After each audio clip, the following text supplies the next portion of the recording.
How to fix Apple Pay not working? So the first step is you need to check your battery life. If your phone's battery is low, it can cause issues with Apple Pay as well.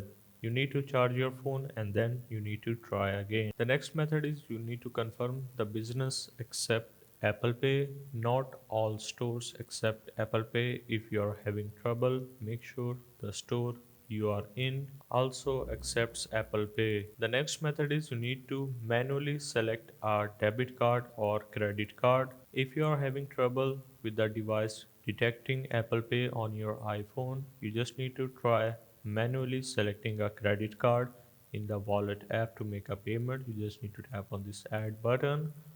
The next method is you need to remove and re-add the credit or debit card. If you are having issues with a particular credit or debit card, try removing the card information and re-adding it to fix the issue. At the end, you just need to close the Apple Wallet app. If the app is frozen or locked up, closing and reopening the app may fix the problem.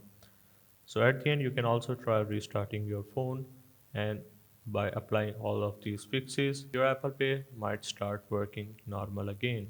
So hope this helped. This is how you can fix Apple Pay not working.